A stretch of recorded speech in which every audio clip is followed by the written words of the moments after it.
د دې وطن سره د دې پښتنو سره ولاړ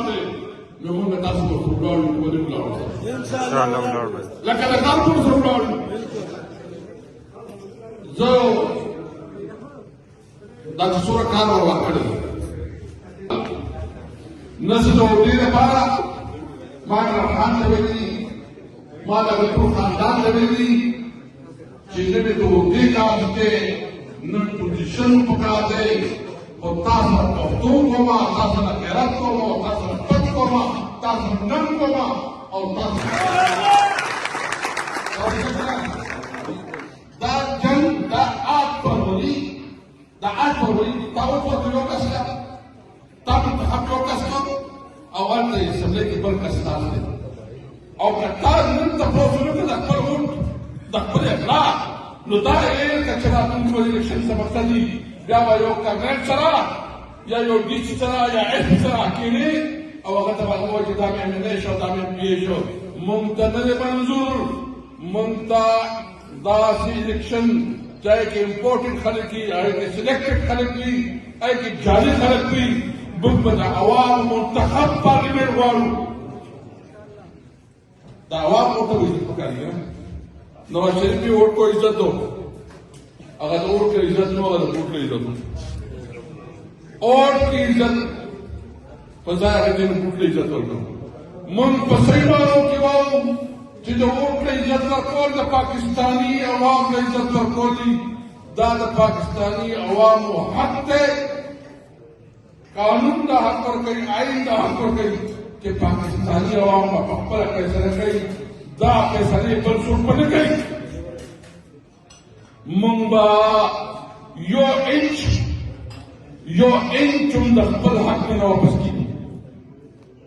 یو انچ هم د خپل حق نه واپس کېږي روړه چې تعصب نه ضرور دی تعصب نه برباد شي هر څومره ظلم کوي خو موږ د دې اواز نه د دې نارې نه او د دې مطالبې نه واپس کېدلی شو ځکه خبره کومه زه داسې فیصل په حیثیت خبره نه کوم زه ستاسو د وزیر ستاسو د ورور په حیثیت خبره کوم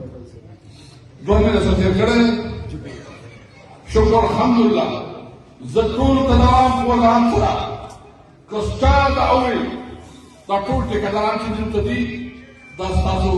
دلته د نورو پاټوال دي چې یو ګیلاس اوبه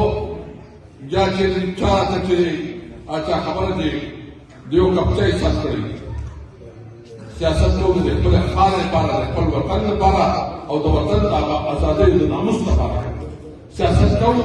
د دې لپاره چې زموږ وطن کې خوشحالي او سوکالي راشي نو دا خبره تاسو کوله چې وروره نو بیا دا وایي چې دا څه نه ده دا یو پیغام دی دا ریفرنډم دی او دا د دې خبرې اظهار دی د دې خبرې چې زه یو آزاد قوم یم زه یو آزاد شهر یم زه به په خپلې فیصلې په خپله کوم زما فیصلې به بل نه کېږي زما فیصلې به څوک کوي زما فیصلې به خپله کوم انشاءالله داسې نه که نه وروره دې جنګ کې دې جدوجہد کې زه هغه ټولو ملګرو ته سلام کوم چې څوک جیل کې دي او چا په لر باندې ولاړ دي هغه هیروز دي موږ هېڅ صورت ته هرېږو موږ ټول هغه زموږ ځوانان چې شهیدان شوي دي او کوم زخمیان دي هغوی ته موږ سلام کوو هغوی ته کوم جدوجہد کړی دا د جمهوریت لپاره په ملک کې د قانون د برابرۍ لپاره د آئین د برابرۍ لپاره De hecho, la Cámara de Europa, la Champions League, ahí se fue.